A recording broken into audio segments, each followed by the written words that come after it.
Well, there you go. You hear the music. Time now for our Berkshire Hathaway bi-weekly podcast. Brought to you by Berkshire Hathaway and all of the great realty experts at Berkshire Hathaway. Today on the show, welcome back, John Brodeen. And I tell you what, John, here's what I want to do today. Let's spend a little time and get to know you. How's that sound? Yeah, thanks for having me here. First off, big news. Yeah.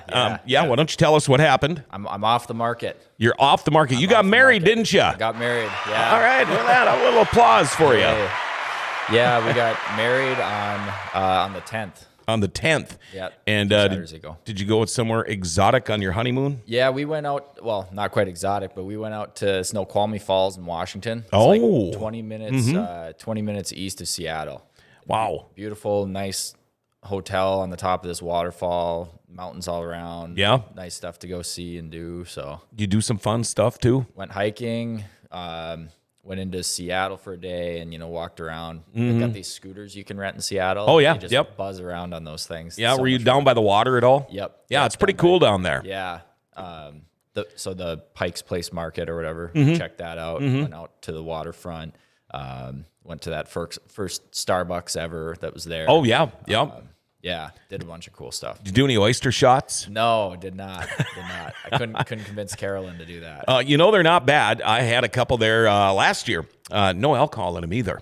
That's a bummer. Yeah, that was kind of a bummer. Letdown. It was a letdown. Well, we know you got married. You want to mention your wife's name? You want to tell us a little bit about your wife? Carolyn Shab. Shab is her maiden name. So her and I have been together since May of 2014. Oh, wow. It's about time there, John. Yeah, I know. Yeah. We got engaged in February of last winter, so February of 2019. Let's see. Yeah, February 2019.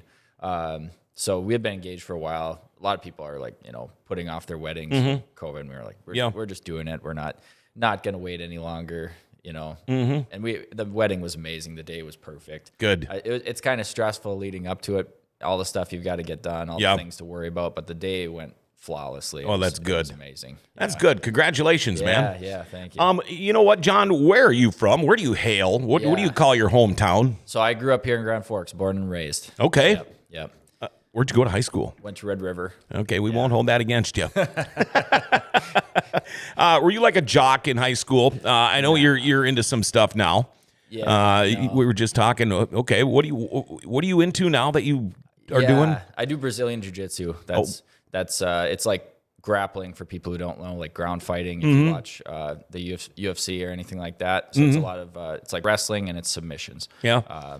So it's really it's mental and it's physical. It's taxing both ways. Yeah. So it's something I've just completely fallen in love with over the past. Yeah, you don't look like you have cauliflower ears or anything. Not too bad. Not too bad. I got That's a little one on the left here, and that's it. That's a good thing. It's a lot. That's actually it's completely genetic. Like there's guys who can train for 20 years and never get it, and then there's some guys. There's a guy at my gym who had it within 6 months of starting training. Wow. So I mean, you look at some of those MMA guys, they look like they've got 3 heads. Yeah, they got some stuff growing out the side of their heads there. That's not too good for my real estate business if that happens. Start wearing a headgear. Tell us a little bit about parents. You got any brothers, sisters, anything like that? I have a sister, Ann. She's 3 years younger than me. She works for CVIC now. She just finished up at UND, and I think she's going to be going back for her master's program either this year or next year. Okay. She loves what she does. She's totally built for that type of work. My parents, both from Grand Forks, they both live in Grand Forks. Okay. My dad's from Devil's Lake, mom's from Buxton, North Dakota. Oh, okay. They met when they were in college here at UND. Yeah. They both still live here. My dad just retired from teaching like 2 or 3 years ago. Oh. He was a teacher for 30 years at Valley. And now he's back with the school system doing like in a virtual like counselor type role. So, which is pretty cool. I bet. He likes that. My mom's a counselor for Northland Christian Counseling Center. She's been doing that for many years. Before that, she was a social worker. So, yeah. You know, you kind of, to me, seem like a dog guy. You have any pets? Yeah. Me and Carolyn have a little French bulldog. Oh, boy. Yeah. Yeah, he's let's see. we just got him in. We got him right when all the shutdowns were starting. So it was like in the middle of March. So he's like 10 months old now. Oh boy, yeah. He's crazy. He's What's his name? Norman. He's a little black French bulldog. He's completely crazy. You can hear him from a mile away. Oh yeah. Pants like he snores basically even when he's awake. Yep. I have a little black pug. Oh, okay. Named Rodney. Yeah, and Norman will have to meet one day. Yeah, Rodney probably wouldn't be able to see him. Rodney's old. He's a rescue dog. He got attacked by hornets a couple years ago, and they got his one eye.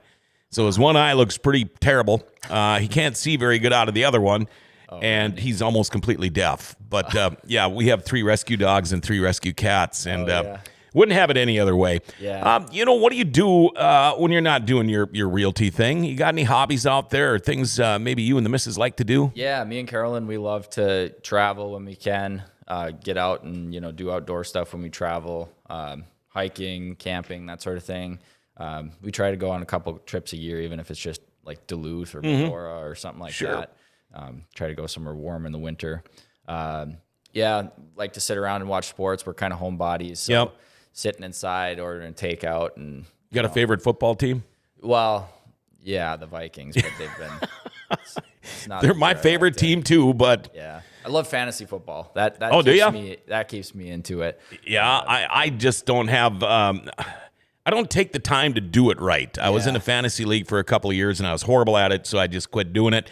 I love doing picks. Love getting on football boards and stuff like that. But, okay, now the big question here for John Brodeen is, how in the world did you get into the whole world of real estate? Yeah. So when I was 21, I was going to college at UND and taking a lot of like entrepreneurship, business type classes. I knew I wanted to get into something like that, but I was kind of struggling with staying interested in school and still didn't really know what I wanted to do. I changed my mind a bunch of times with what I wanted to do in college.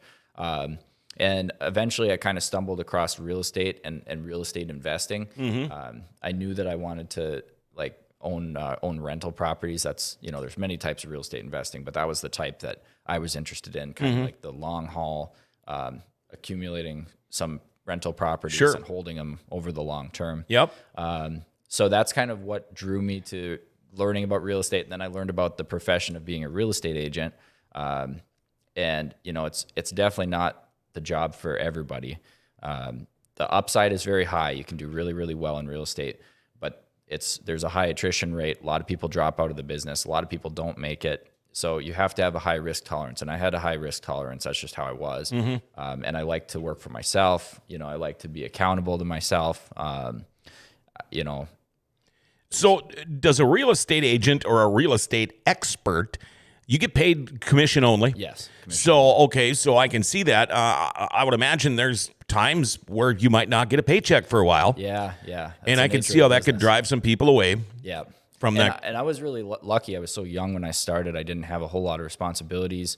If it was 15 years later in life, maybe I never would have gotten into it at all, just because you have less risk tolerance. Sure. When you're at that stage in life. But I had all the time in the world. I was delivery driving for China Garden. That was my college job. I kept doing that for my first year in real estate, that was a huge blessing in disguise, because I spent my whole 4-hour shift, 5 days a week at night, listening to like audiobooks about real estate and listening to podcasts where they interviewed successful real estate agents. And I basically spent those 4 hours a night learning, because I had nothing else that I could be doing while I was driving around. That was one of the things I really credit with making it through that. What you just said, that does not surprise me one bit about you. You're probably one of the most prepared people that we get in the studio here. You're kind of a numbers guy. You kind of are a stat guy. You're always really on top of things. Now, you've been in real estate now for how long? 6 years. I started in October of 2014. Okay, so I bet you have learned a lot of stuff. Yeah. So when you do your real estate school, in order to get licensed, you get taught a lot of stuff that you learn how to not go to jail and how to pass the real estate exam. Yep. You don't really learn a whole lot about how to build a business. You don't learn a whole lot about the process. You don't learn a lot about homes. So my knowledge about real estate has grown enormously in the 6 years I've been doing this. And I've spent a lot of time making sure I know everything I need to know about real estate. And you keep learning every day. But now it's rarer and rarer that I come across something I've never experienced before. Right. And I'm in the office all day, every day too. So I'm surrounded by real estate agents, been doing it even longer than me. And I have been, this whole time that I've been in the business. And I credit that as well to, just being around them and hearing them talk about their situations. It's almost like you're experiencing them yourself. Sure. Because everybody's bouncing ideas off each other all the time. So that's really valuable. Some of the more important things I've learned are, learning how to do research properly. There's some real estate agents who are really good people. They're a good people person, so they're able to connect with people, and a lot of people want to use them. But to be a really, really good real estate agent, you also have to put the time in and make sure that you are the expert. And that doesn't just come to you naturally. You could do a lot of transactions.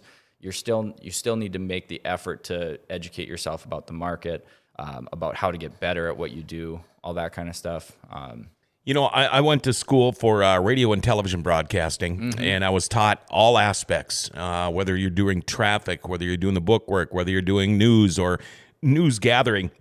And I was told by my instructors that I would learn more in the first month on the job than they could ever teach me. Is that kind of the same way with you? 100% agree. Yeah.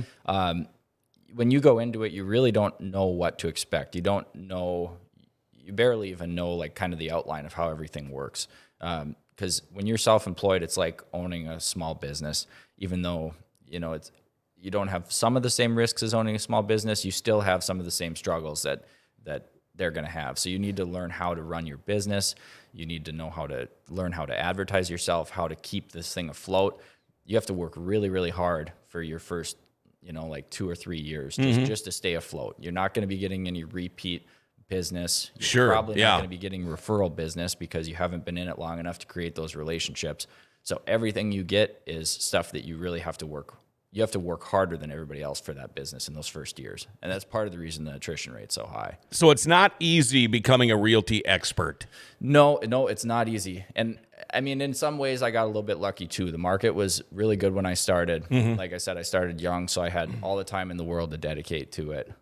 But no, it's definitely not easy to get to a place where you're, stable and you're a full-time real estate agent. Right. So you said you kind of got into this whole real estate thing because you were thinking about real estate investments. Yeah. Let's fast forward. Do you have any? Yeah. So I have 2 little rental properties. One of them's a duplex. One of them's a single family rental. And so they're both rental properties. One of them actually just came available. I've learned a ton through doing that.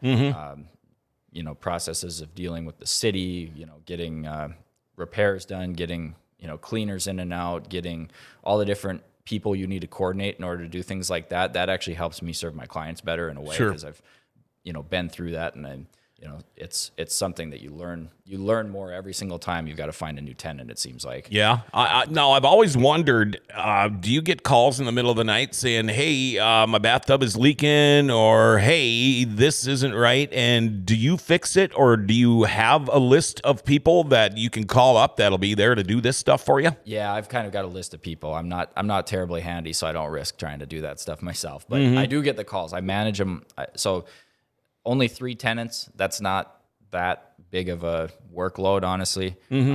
But at times there is a lot of work. Like the most work comes when a tenant leaves and you've got to, get the place cleaned up, prepared, and ready to go for the next person. Now, is it a big deal for, do you allow pets? I do. I have a pet policy where there's an additional security deposit because I've had carpets get wrecked by dogs before and that sort of thing. So you have to do it wisely. But if you do it right, it can work out all right. Yeah. How hard is it to find good renters? There's been times where I found great renters right away, and then there's been other times where I've had it sit vacant. I've never had anything sit vacant for too long, but I've had times where it's been hit or miss. My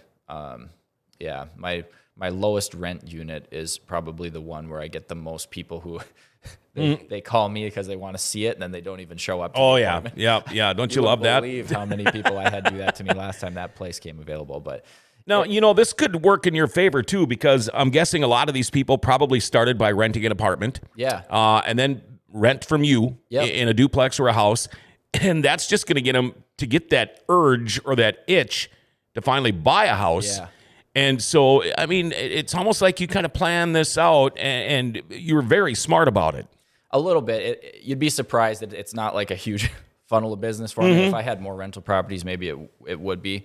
But yeah, they know me. They know what I do. It's a relationship you develop with your tenants over time. You have to trust each other because of the nature of that relationship. So they already know me, and it's something where they're comfortable coming to me if they want to, go ahead and buy a house when they move out of my place. And I'm more than happy to have them do that. Yeah, that's good.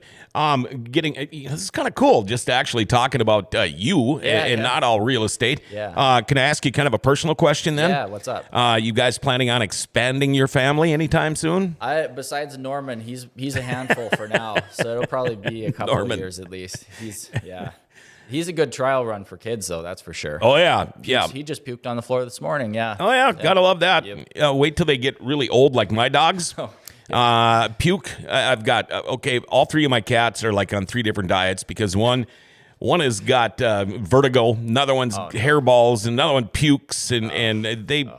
Yeah, I'm not even going to tell you about what my pug does, but wow, they are a handful. You know what? It's been great to actually just get to know you instead of crunching numbers and stats and doing things that we normally do on the show. Definitely. I enjoyed it. It was fun. And you're going to be back later on this week too, right? Yep. I'll be back. So then we can maybe talk about more boring stuff then. More boring stuff? Hey, how about that? We got to know John Brodeen just a little bit more.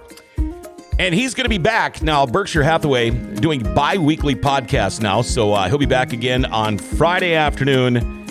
Your realty expert from Berkshire Hathaway. Thank you very much, John Brodeen. And we'll be back again Friday, your Berkshire Hathaway bi-weekly podcast.